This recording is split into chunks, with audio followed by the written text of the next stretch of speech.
Aujourd'hui, je t'explique ce qu'est le Human Design. Oui, parce qu'en ce moment, j'arrête pas de te parler du Human Design et puis je t'imagine en train de te dire ouais, bon, elle est bien sympa, mais Human Design par-ci, Human Design par-là, mais qu'est-ce que c'est? Ok, patience, je vais t'expliquer. Bon, pour l'instant, j'ai un peu froid, la nuit elle tombe, donc laisse-moi rentrer chez moi et puis suis-moi, je vais t'expliquer, ok? Oui, autre jour, autre journée, autre mois. J'ai pris du temps pour refaire cette vidéo. Présente pour ceux qui me découvrent. Donc moi, je suis Cindy, connue aussi sous le nom de Didi Abena. Abena est mon nom africain. Et donc je suis coach en images et guide énergétique. J'ai fait différentes formations, j'ai eu un parcours où j'ai été assistante, secrétaire dans différentes sociétés internationales et puis j'ai fait une reconversion vraiment 360 degrés.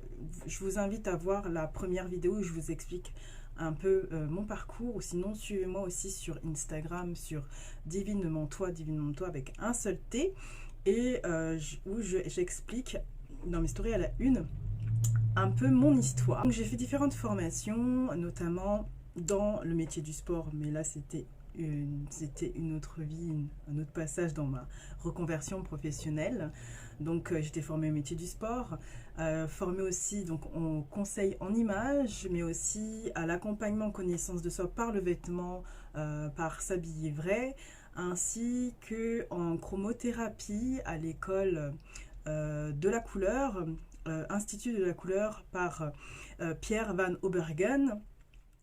Et dernièrement, ça fait un an que je m'intéresse au design humain et je me suis formée en fin 2021 avec Lionel Mutombo au design humain, comment concilier le design humain et le business. Et voilà, et donc voilà pourquoi j'ai décidé d'introduire dans mes accompagnements en connaissance de soi, accompagnement en mieux-être, dans le bien-être, j'ai décidé qu'il fallait absolument que je vous introduise le design humain. Maintenant que les salutations sont faites, n'oubliez pas de vous abonner si vous voulez rien rater de mon actualité, liker, d'aimer si ça vous a plu. Et puis maintenant, qu'est-ce que le design humain? C'est parti! Le design humain est un moyen de connaissance de soi à travers sa structure énergétique, à travers son corps énergétique, à travers son schéma corporel, comme on le dit couramment. Alors, ce que je trouve intéressant avec le design humain, c'est de mettre de la conscience sur son mode de fonctionnement et vraiment c'est un autre moyen de s'accepter, de prendre confiance en soi, d'apprendre à s'aimer, à trouver la légitimité dans qui l'on est. Et donc le design humain est une combinaison de plusieurs pratiques ancestrales, sciences. Donc ça reprend l'arbre de la Kabbale, ça reprend le I Ching, les chakras. Oui, donc ce qu'on appelle la physique quantique dans la société africaine ancestrale, on peut accoler ça à la tradition animiste. Et c'est aussi basé sur la génétique. Ça a été reçu d'une manière assez, on dit mystique, en 1987 par Alan Krakauer qui s'est rappelé j'ai toujours du mal à le dire. C'est pas basé sur quelque chose d'abstrait, mais totalement concret, qui est notre corps énergétique. Là, premièrement, ce que je vais te conseiller, c'est de télécharger ton schéma corporel si ce n'est pas déjà fait. Oui, tout de suite, télécharge ton schéma corporel, je te mets le lien, c'est jovianarchive.com, c'est en accès libre. C'est en anglais, mais c'est assez simple en fait. Ce que j'ai oublié de dire aussi, c'est c'est basé sur l'astrologie. Et tu vas voir que c'est un peu comme en astrologie, quand tu dois tu souhaites télécharger ton... comment on appelle ça déjà? J'ai un trou alors je sais très bien. J'ai partagé quelques infos lors de ma Divine Letter, donc ton plan astral. Tu rentres tes informations. Bon, tu as téléchargé ton schéma corporel et tu vois quel est ton type énergétique. Qu'est-ce que c'est? J'imagine que tu te demandes, mais qu'est-ce que c'est mon type énergétique, Cindy? Alors, ton type énergétique, ce que j'aime faire comme comparaison, c'est comprendre quel type de super-héros tu es.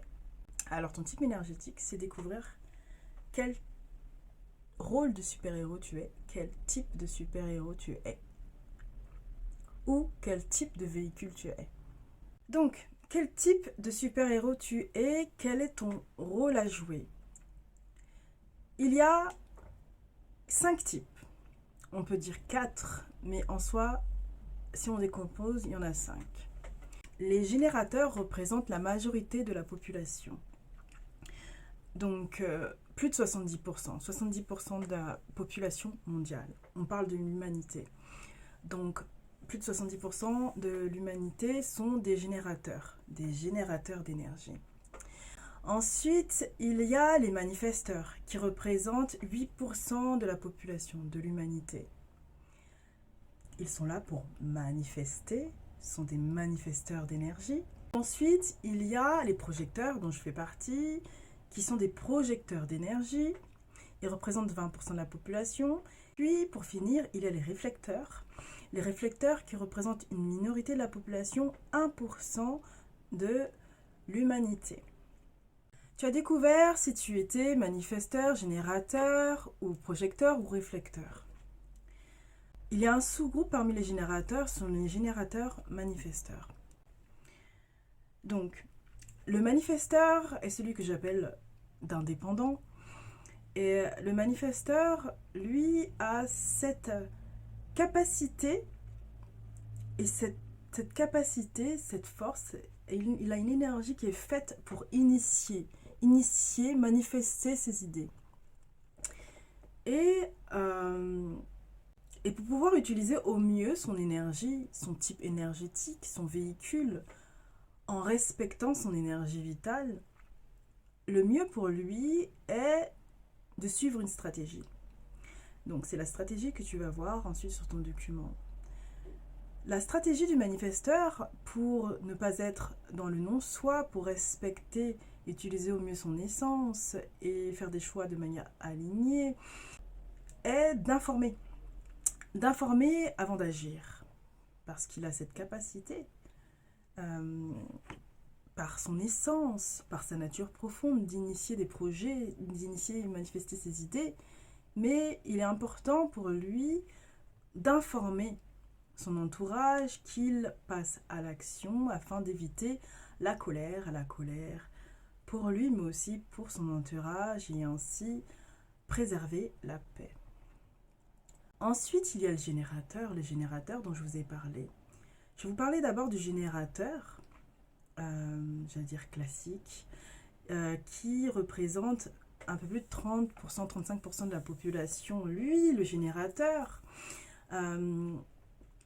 c'est quelqu'un qui a une énergie qui est accueillante, une forte énergie enveloppante. Contrairement au manifesteur qui, lui, a une énergie plutôt sélective, fermée. Le générateur, lui, a une énergie, vraiment, il est générateur justement d'énergie et c'est ce qui fait qu'il attire à lui des opportunités, les opportunités de la vie. Il est la force de travail de cette humanité. Il a une forte endurance. Mais attention, le générateur, lui, j'ai réussi à finir cette vidéo, ça a coupé, mais je vais reprendre. Donc je disais que le générateur, lui, a une... pour sa stratégie, pour utiliser donc au mieux son essence, respecter sa nature profonde, le conseil qui lui est donné, donc sa stratégie à suivre, c'est d'attendre la bonne opportunité. Parce qu'il a tellement le choix, il attire à lui tellement d'opportunités que sa difficulté sera de savoir dire non. Dire non à ce qui ne le fait pas vibrer, ce qui ne le motive pas, ce qui ne lui fait pas plaisir. Donc il est vivement conseillé afin qu'il utilise au mieux son énergie, sa force de travail, qu'il apprenne et qu'il attende la bonne opportunité pour éviter de ressentir de la frustration. Parce qu'un générateur qui est épuisé, c'est vraiment un générateur qui n'est pas aligné à qui il est, à sa nature profonde. Ensuite, il y a donc le générateur manifesteur. Le générateur manifesteur, c'est celui que je vais appeler la pile électrique, le multitâche. Et il a vraiment de grandes capacités. Pour différencier le générateur, que je vais appeler le bâtisseur, le constructeur, pour le différencier du générateur manifesteur, multitâche, le générateur manifesteur, comme son nom l'indique, il est générateur, mais il y a une part de lui qui est manifesteur. Donc il a cette possibilité, comme le manifesteur, d'initier des projets. À la différence du générateur classique, qu'on va appeler classique, le générateur classique va faire les choses par étapes. Il est fait pour faire, il a une force, une endurance, le générateur classique, et le générateur manifesteur, lui, il va vouloir prendre des raccourcis. Il va faire preuve de peut-être plus d'impatience. Et il va aimer pouvoir toucher à tout. Et la stratégie à suivre à cette force de travail, qui est le générateur multitâche, qui a cette capacité d'initier aussi des projets, c'est d'abord de saisir la bonne opportunité qui s'offre à lui, mais aussi d'informer son entourage qui va passer à l'action. Donc l'énergie qui dégage le manifesteur, le générateur manifesteur, tout comme le générateur que j'appelle classique, et donc il attire à lui par son énergie. Il a donc une aura accueillante, attirante, mais aussi impactante. Et quand il est concentré sur ses projets, il peut avoir cette aura aussi fermée. Ensuite, il y a le projecteur. Le projecteur, que je vais appeler guide, analyste, est un grand observateur. C'est un guide, en fait. C'est un guide né. Il a cette capacité, en fait, vraiment. Il a cette énergie concentrée, qu'on appelle focalisée sur le centre G. Je ne vais pas rentrer dans les détails pour expliquer ce que c'est le centre G, mais en gros, il est focalisé sur une personne et il va la scanner. Donc, il a vraiment cette grande capacité de voir l'autre, de chercher, même c'est son besoin, c'est sa nature, de vouloir comprendre l'autre. Et justement, c'est ça qui fait que le projecteur va avoir cette difficulté de savoir qui il est, parce qu'il est concentré sur la relation à l'autre, sur qui est l'autre. Et c'est sa force, c'est son cadeau. Donc c'est un guide, c'est un analyste, il a cette grande capacité de voir à travers l'autre, mais sa stratégie au projecteur qui voit tout, qui voit à travers l'autre, c'est pour éviter d'être dans le non-soi, c'est pour éviter de faire des choix qui ne sont pas alignés à qui il est, et donc de ne pas respecter sa nature, son énergie si précieuse. En sachant que le projecteur fait partie des types énergétiques qu'on dit non énergétiques, mais ça je ne rentrerai pas dans le détail, c'est qu'il doit attendre d'être invité avant de conseiller. Il doit attendre d'être invité pour éviter de ressentir de l'amertume, de ne pas être reconnu pour ses talents, pour son potentiel. Parce qu'il sait, le projecteur, donc il a envie de conseiller les autres, de leur dire « Mais non, tu ne devrais pas faire comme ça, mais tu ne vois pas que... » Mais je le vois que tu devrais autrement, etc. Mais s'il n'attend pas d'être invité pour conseiller, il va sentir de l'amertume parce qu'il ne va pas être entendu, il va sûrement ressentir du rejet. Et donc sa stratégie, c'est vraiment d'attendre d'être invité, d'être sollicité avant de pouvoir passer à l'action. Et c'est ce qui est mieux pour lui vraiment en fait, c'est vraiment le moyen pour lui d'éviter de s'épuiser, d'utiliser en vain son énergie dans un endroit qui n'est pas fait pour lui. En dernier lieu, il y a le réflecteur. Le dernier type énergétique est le réflecteur. Le réflecteur, comme son nom l'indique, son énergie, elle est réfléchissante. Il a une aura vraiment résistante et réfléchissante. On peut l'appeler le grand empathe, l'hypersensible. Il a cette capacité vraiment, par tous ces centres énergétiques ouverts, de capter, de pouvoir se mettre à la place des autres. Et la difficulté du réflecteur, c'est justement de savoir quelle est la limite entre lui et les autres. Mais sa force au réflecteur, justement, c'est de pouvoir sonder l'harmonie et la disharmonie des lieux, des gens. La stratégie du réflecteur est vraiment de prendre son temps. Il doit apprendre à s'écouter et de prendre son temps et de suivre le cycle lunaire. 28 jours, avant de prendre des décisions importantes. Et le réflecteur, son type énergétique, son rôle de super-héros, le type de véhicule qu'il a est fait pour être émerveillé, surpris par la vie.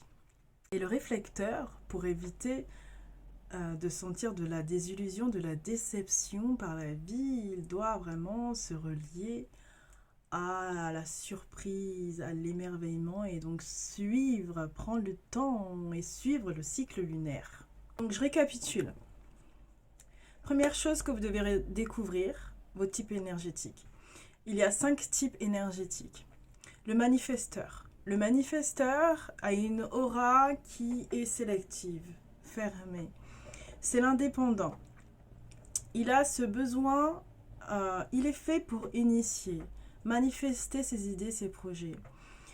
Mais pour faire des choix alignés, pour respecter son type énergétique, son rôle de super-héros, sa stratégie, ce qui est conseillé pour lui est d'informer avant d'initier.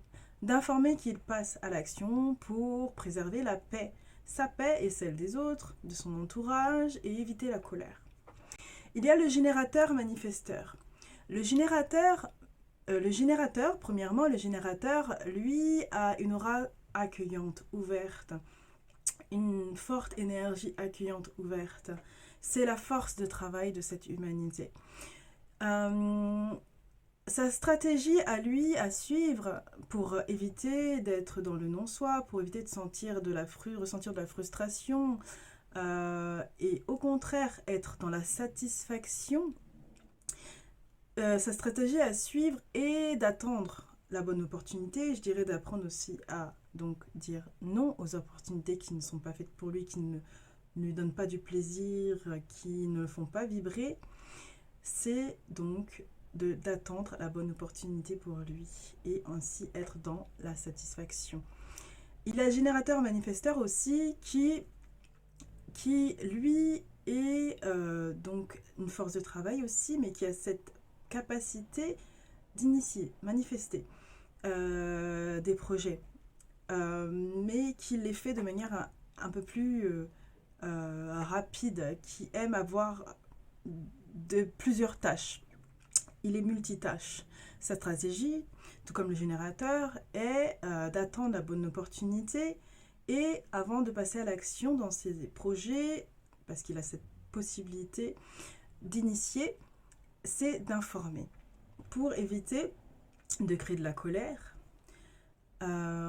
préserver la paix en lui et autour de lui, et aussi ainsi ressentir de la satisfaction dans sa vie. Le projecteur, lui, est un guide. Ce guide qui voit à travers les gens, il a une énergie qui est focalisée, pénétrante. Et donc il projette l'énergie comme son nom l'indique.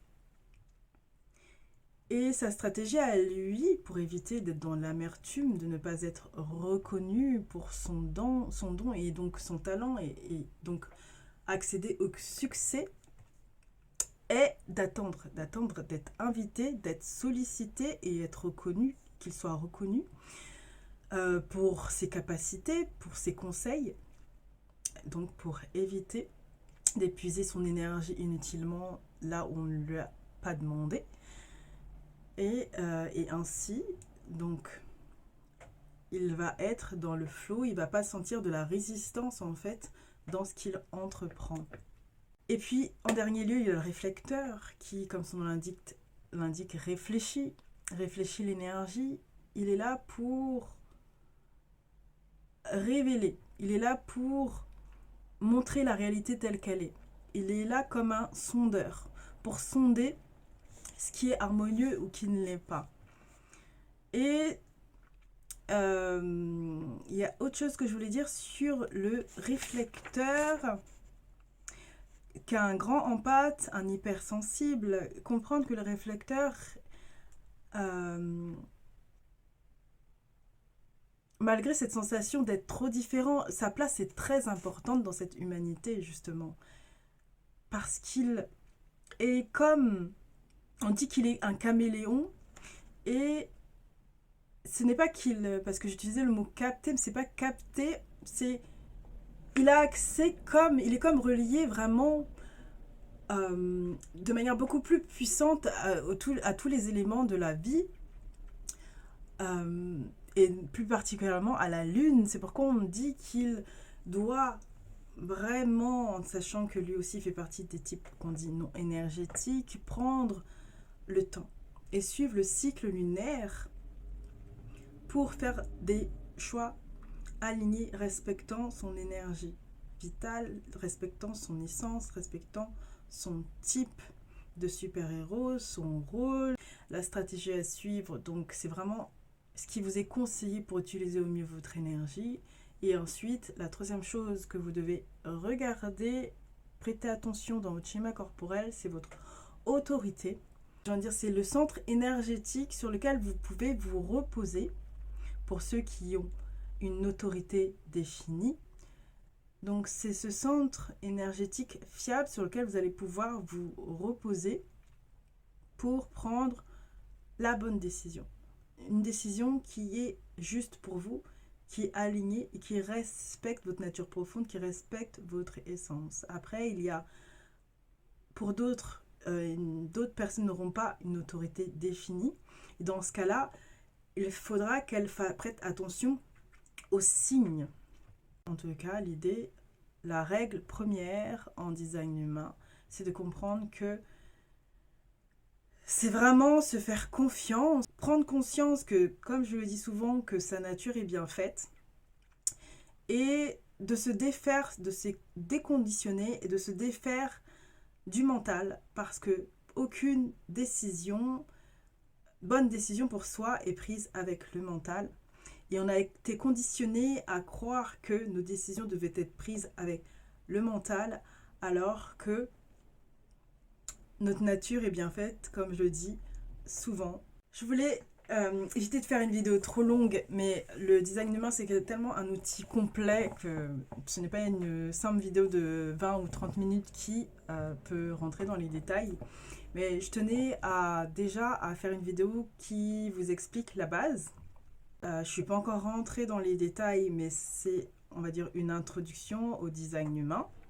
Pour finir, écoute, j'espère que ça t'a plu, que ça t'a aidé, et que déjà avec ces informations, tu vas pouvoir t'amuser à mieux te connaître, te découvrir pour mieux être et enfin incarner qui tu es. Je t'invite à t'abonner, à aimer la vidéo si tu as aimé, à la partager à ceux qui pourraient être intéressés, à me suivre sur Instagram, donc sur Divinement Toi, comme je te l'ai dit, avec un T. Et c'était un plaisir de te partager toutes ces infos. Et comme je le dis toujours, et comme on dit chez moi, à dans d'autres soleils.